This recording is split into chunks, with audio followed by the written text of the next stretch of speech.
咁所以我哋喺星期四會有一個雙軌並行嘅活動，操場嘅有 Promo Run 同埋有球類活動。咁喺深岸我哋一個 Mental Health 嘅 Centre， 我哋有一個幸福時光。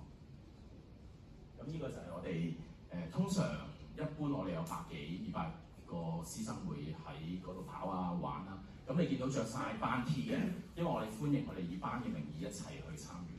咁其實我哋做緊啲咩嘢咧？其實老師嘅 well-being 同佢日常同學生嘅關係都有直接關係。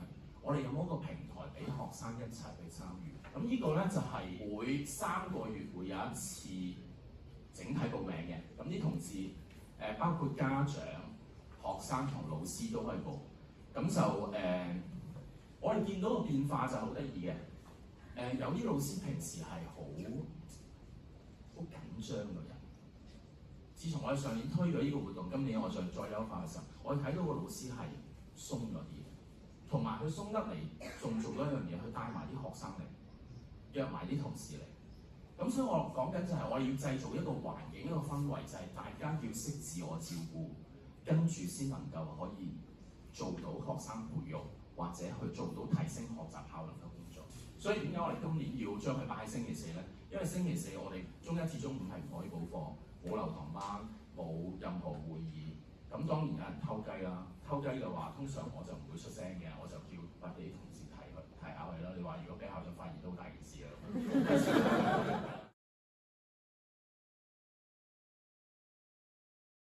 我哋教師專業發展我哋3次嘅，一次係學與教，一次學生成長，另一次就 well-being。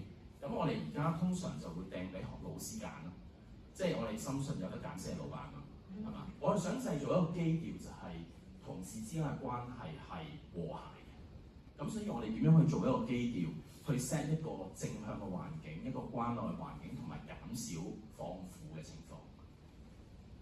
咁我哋係啦，你見我哋有隊醫啦，即係通常你參加6次就有件 Promo Run T 嘅，係啦。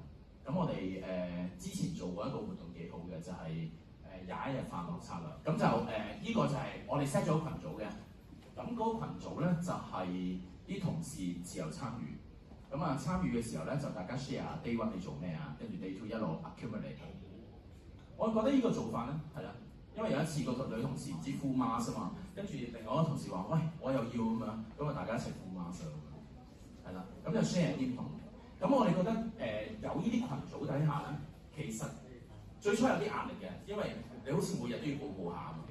同事真係咁講嘅，但佢話做到第幾日嘅時候，佢發覺有一種覺察啊，就係提一提自己今日做咗啲 self care 嘅嘢未咧。咁同埋增加咗同事之間嘅聯繫。即係呢個我哋覺得都係一啲可以做嘅嘢，但係都係嗰樣，就係有得選擇。工作量大家好少同事講話冇乜嘢做㗎嘛，係嘛？因為試過有一次有個同事嘅崩潰嘅真係，後尾我再睇翻嘅時候，發覺原來佢工作量真係好誇張。所以然之後我哋就再做一啲調整同佢傾啦。咁點樣去調動啊？底下咧，佢又會重拾翻以往嗰種嘅精力充沛嘅狀態。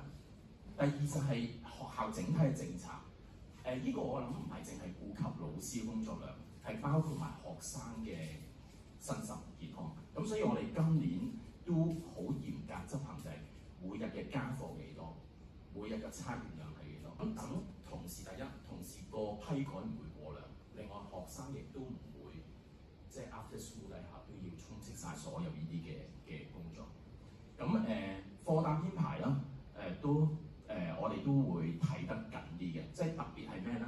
譬如如果個同事，因為我哋知道都好多，大家都應該處理學生嘅 mental health 嘅，都處理得真係身心疲累。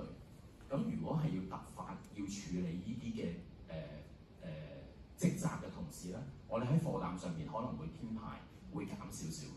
呢個我諗係會幫到一啲班主任去處理一啲學校個案嘅時候咧，會容易啲。譬如學生個案有啲好嚴重嘅，嚴重到佢會夜晚去求救咁。所以我哋都 set 咗啲 boundary 嘅，我哋會見嗰啲學生同埋見嗰啲家長，即係喺學校嘅層面我哋會照顧。翻到屋企嘅時候，家長照顧。